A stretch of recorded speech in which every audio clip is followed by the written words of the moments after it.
Carl sank into his seat on the crowded airplane and closed his eyes, eager for the long flight ahead to be over as soon as possible. Just as the cabin doors were closing and the attendants began final checks, he felt a sudden jolt against the back of his seat. He turned around to see a young boy, no more than 6 or 7, sitting in the row behind him. The boy had a mischievous grin on his face as he kicked Carl's seat again. "Hey there, can you please stop kicking my seat?" Carl asked in a friendly tone, trying to get the boy to stop before things escalated.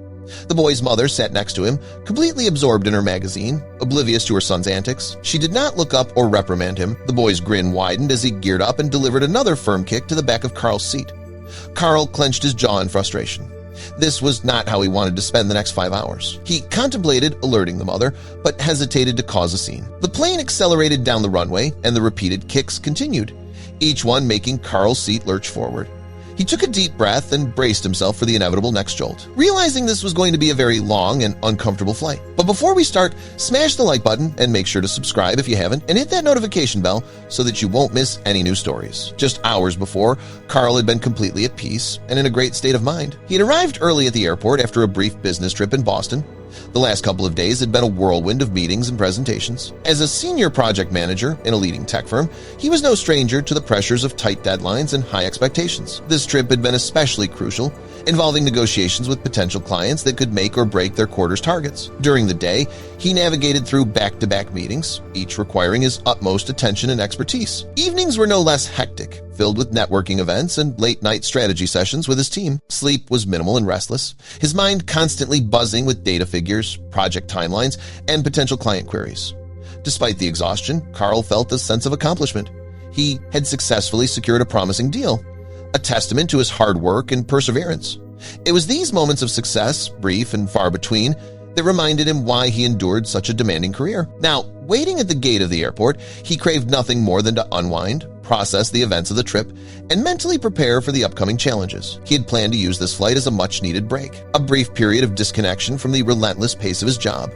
He sank back in the stiff airport seat, checking his watch for what felt like the 100th time, just 10 more minutes until boarding. He let out a sigh of relief. After the nonstop hustle of this work trip, he was more than ready to settle into his comfy business class seat for the long flight home. As the minutes ticked by, he envisioned stretching out his legs, enjoying the extra space and amenities. He had paid extra for the comfort of business class after the high-stress trip. He needed this time to decompress. Right on time, the gate agent announced boarding for business class passengers. Eagerly, Carl jumped up and made his way to the front of the line, his boarding pass in hand.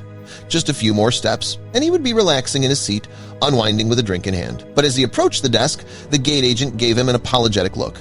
"Sir, it seems there's been an issue with our seating. The flight is overbooked, and we don't have any more space in business class." Carl felt his excitement turning into frustration after all the hard work he had put into his work project. Now this, he took a deep breath to steady his voice. "What do you mean overbooked? I paid for a business class seat weeks ago." The agent nodded, her expression sympathetic. "Yes, I understand you booked a seat in business class. Unfortunately, we've had several passengers with upgraded tickets show up for this flight, more than we have space for. I'm so sorry for the inconvenience, but we will need to move you to economy for this flight." Carl clenched his jaw, trying to hold back his rising anger. This was unbelievable. After endless days of stressful meetings and high-pressure negotiations, he had been looking forward to a peaceful flight home in the spacious business class cabin. "So, because the flight is oversold, I'm the one who suffers?" he asked, his voice tense with frustration. "Am I expected to spend the next 5 hours squeezed into this cramped seat? Barely any space for my legs?" Aware of the churning heads and curious glances from nearby passengers, he took a deep breath, striving to keep his composure. "I know this is frustrating, Mr. Williams," the agent replied.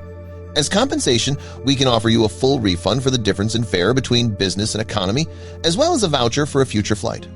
Carl shook his head. A voucher wasn't going to relax his frazzled nerves or ease his exhaustion after the taxing business trip he'd just been through. He thought longingly of the wide, cushy seat he had selected, the extra attentive flight attendants in business class who would tend to his every need. Hoping a kinder approach might work, he shifted tactics. "Is there any chance someone else could be moved to economy instead?" he asked, his tone laced with desperation. "I genuinely need that business class seat today." The agent gave him a regretful look. "I'm so sorry, but there's just no more room in the business cabin. I wish there was something I could do." Carl picked up his carry-on bag angrily. He felt his meticulously planned flight home unraveling by the second. "This is unacceptable," he said tersely. "I expect much better service than this." With an exhausted sigh, he turned and trudged toward the economy boarding line. So much for a relaxing end to his work trip, he thought. Now he faced 5 stressful hours in a cramped seat, all hopes of comfort dashed. He pictured the noise, crying babies, and narrow aisles of economy. When his zone was finally called, Carl walked onto the plane, clutching his ticket. The economy cabin was even more packed than expected. Shoulder to shoulder, passengers squeezed into tight rows. He found his seat, struggled to wedge his bag into the overhead bin, and finally sat down, only to have his knees pressed painfully against the seat in front of him. He twisted in his seat, trying to get comfortable. An elderly woman beside him gave him a sharp look. "Would you stop squirming around so much, young man?" "Sorry," he muttered. This was going to be a long 5 hours. He glanced enviously toward business class. As plush seats reclined and glasses clinked with champagne as the cabin doors latched and final checks began, Carl felt a jolt against his lower back. A boy, no older than 7, swung his legs freely, his feet landing against Carl's seat. His mother, lost in her magazine, seemed unaware. Each kick hit Carl's spine. He took a deep breath, trying to stay calm. Maybe it would stop after takeoff, but the roar of the engines made it harder to ignore the persistent thuds. He turned around and mustered a tired smile. "Hey there, could you please stop kicking my seat?" "It's a bit uncomfortable," he said gently. The boy looked at him with an innocent but curious expression.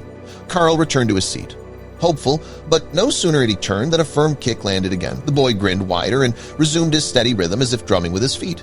Carl's fists clenched. This was supposed to be a break, not a test of endurance. As the plane ascended, Carl leaned back in his seat, his eyes drawn to the peaceful clouds outside. He tried to focus on the calm view, blocking out the steady kicks against his seat, but each jolt from behind felt like a shockwave. The thin cushion offering no defense. Carl turned again, this time addressing the mother directly. "Excuse me, could you please get your son to stop kicking my seat? It's very disturbing." Finally, looking up from her magazine, she gave a dismissive shrug. "Oh, kids will be kids. He's just keeping busy." Carl's irritation boiled over, occupied at the expense of other passengers. "Maybe it's time for some parenting lessons." Her expression turned sharp. "Excuse me, are you saying I don't know how to parent my child?" "Yes," Carl said bluntly. "If I had a child, he'd be taught to respect others, especially in tight quarters like this." The tension escalated quickly, their voices rising over the hum of the engines. The woman responded with sarcasm. "Thanks for the parenting tips, Mr. Expert. Got more advice for us, struggling moms?" Carl's face flushed with anger. "Maybe start by actually paying attention to your child instead of that magazine. It's not rocket science." Other passengers began turning their heads, and the woman shot back. "If you had kids, maybe you'd understand, but no, you just want the world to cater to you." Their sharp words cut through the cabin noise. The boy, now wide-eyed, had finally stopped kicking, sensing the tension in the air. Flight attendants approached, trying to de-escalate. Before Carl could respond, the elderly woman seated beside him leaned in. "Young man, enough," she said firmly. "The boy has stopped. You, continuing this, is ruining the flight for everyone else." Her words, calm but clear, shifted Carl's perspective. Looking around, Carl saw the eyes of passengers watching. Embarrassed, he realized how much attention he had drawn. With a sigh, he turned back to the window, trying to reclaim the serenity he'd sought at the beginning of the flight. But the mother couldn't resist one last comment. "Yes, listen to the lady." "Women are always right, aren't they?" she said with a mocking tone. Carl's fist tightened, his anger threatening to return. But he remembered the elderly woman's words and forced himself to remain silent, redirecting his focus inward. Then another kick. Carl exhaled slowly and turned, this time with calm. Looking at the boy, he offered a gentle smile. "Hey, buddy, do you think you could stop kicking my seat? It's making it hard for me to relax," he said kindly, hoping that reason might finally succeed where anger had failed. The boy looked back curiously. Carl offered a calm smile. "I know it's hard to sit still on planes. How about drawing instead?